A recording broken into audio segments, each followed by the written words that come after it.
Good morning बच्चों। आज हमारा चैप्टर है भारतीय अर्थव्यवस्था 1950 से 1990 के दशक में जो भी कार्य किए गए थे। तो आपने पहले पढ़ा था जो था हमारा पंचवर्षीय योजनाओं के लक्ष्य। सेकंड जो टॉपिक कल आपने पढ़ा था वो था कृषि।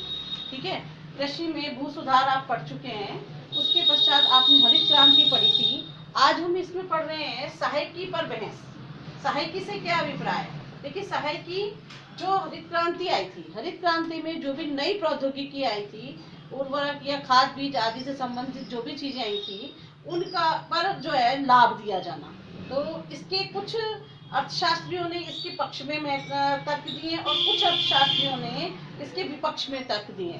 तो हम सबसे पहले सहायकी पर बात करें तो सहायकी का अभिप्राय है कि जितने भी खाद बीज के ऊपर जो किसानों को, जो लघु मध्यम वर्ग के किसान हैं या जो निम्न वर्ग के किसान हैं, जिनके पास में भूमि बहुत कम मात्रा में है, जिनकी अर्थव्यवस्था बहुत सुदृढ़ नहीं है, उनको आगतों को खरीदने के लिए कुछ सहायता के रूप में राशि दिया जाना सहायकी।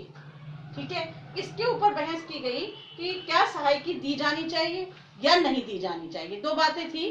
तो कुछ अर्थशास्त्रियों ने कहा, इसके जो विपक्ष में जो थे, उन्होंने कहा कि नई प्रौद्योगिकियों को प्रोत्साहन देने के लिए सहायकी तो दी जानी चाहिए, लेकिन सहायकी जो है उसको एक बार दे देने के पश्चात और उसका पूरी तरह से अगर प्रचार हो जाए उसके पश्चात उसको बंद कर देना चाहिए, ये उनका मानना था।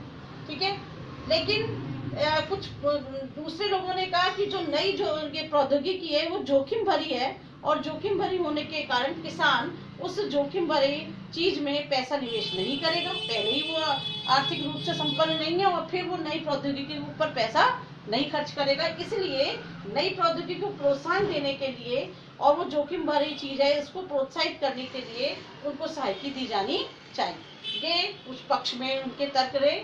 ऐसे ही फिर नई एक और बात आई कि नई प्रौद्योगिकी मतलब जो थी उसमें जो उर्वरकों की हम बात करें तो उनको उर्वरक पर क्या सहायता दी जानी चाहिए।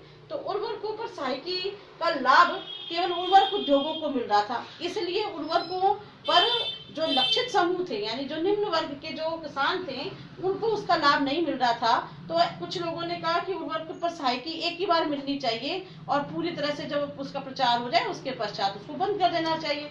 लेकिन कुछ अर्थशास्त्री को कहना था कि उर्वरकों पर जो लाभ है वो मतलब जो सहायकी है वो उनको दी जानी चाहिए, किसानों को दी जानी चाहिए। क्यों दी जानी चाहिए? क्योंकि किसानों कोई मतलब जो वो आगतों को खरीद नहीं पाएंगे, उनका उपयोग नहीं कर पाएंगे, इसलिए उनको सहायता दी जानी चाहिए। तो यानी कि जो नीतियों में जो कमियां हैं, नियमों में जो कमियां हैं, उनका सुधार करना चाहिए। ये उनका कोई मतलब औचित्य नहीं है कि उनको बंद कर दिया जाए। ऐसा पक्ष में जो अर्थशास्त्री थे उनके मत थे कि उनको सहायता प्रदान की जानी चाहिए, यानी उनके नियमों में परिवर्तन किया जाना चाहिए। अगर वर्ग जो उद्योग है उनको उसका लाभ मिल रहा है तो उसका अभिप्राय ये नहीं है कि निम्न वर्ग के किसानों को उसका लाभ नहीं मिलना चाहिए। उनको भी लाभ मिलना चाहिए, उनको सहायता दी जानी चाहिए, उनको कम ब्याज की दरों पर ऋण दिया जाना चाहिए ताकि वो उन उर्वरकों को खरीद सकें और उन आगतों का लाभ उठा सकें। पक्ष इसमें आगे एक बात और कही थी, कृषि में जोखिम कार्य निर्धन किसानों को केवल मतलब ये यहाँ पर कृषि का जो कार्य है वो कैसा है, जोखिम भरा है और जोखिम भरा होने के कारण सहायता आवश्यक रूप से उनको दी जानी चाहिए। ये पक्ष में रहने वाले लोगों की बात थी। 1960 से तक जो है इस तरह से फिर जब इसमें धीरे धीरे कार्य किया गया और सहायता को दिया गया, इनके नियमों में कुछ परिवर्तन, पर ऐसा नहीं है कि सरकार के द्वारा इसके लिए कुछ कार्य नहीं किए गए। सरकार द्वारा कार्य किए गए। सरकार ने इन कमियों को दूर करने के लिए ये इसमें कुछ तय किया गया कि भाई सहायता दी जानी चाहिए और सहायता देने के साथ साथ ये बात इसमें रखी गई कि जो है निम्न वर्ग के किसानों को कम ब्याज की दरों पर ऋण उपलब्ध कराए जाएं, उनको सहायता दी जाए। इसका लाभ ये हुआ कि 1960 तक भारत जो है खाद्यान्नों में आत्मनिर्भरता उसने प्राप्त कर ली और जो हम सकल घरेलू उत्पाद की अगर हम बात करें तो जीडीपी में ये जो हमारी कृषि का जो महत्व था वो थोड़ा सा कम हो गया, यानी कि दूसरे जो क्षेत्र थे, उद्योग या सेवा का जो क्षेत्र है उसका सकल घरेलू उत्पाद में अंश ज्यादा हो गया और कृषि का अंश थोड़ा सा कम हो गया था। लेकिन बात ये थी कि जो जनसंख्या थी हमारी, उस जनसंख्या का भार इस पर से अभी कम नहीं हुआ था। यानी हमारा जो उद्देश्य था कि जनसंख्या का भार इसमें कम हो और उद्योगों में जनता ज्यादा कार्य करे, वहां पर उद्योगों में या सेवा के क्षेत्रों में वो कार्य करे, तो उनका भार उधर हो जाए, किसानों मतलब कृषि पर से इनका भार कम हो जाए, जनसंख्या कम हो जाए।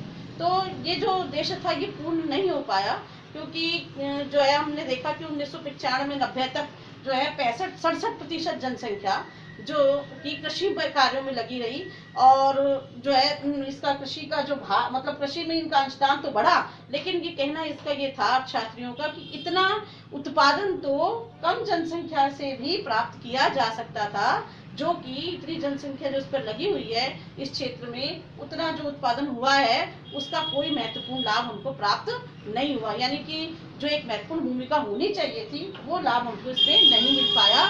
तो ये थी साहित्यिक पर बहस। ठीक है, तो इसके पश्चात हमारा जो अगला टॉपिक आता है वो टॉपिक था उद्योगों पर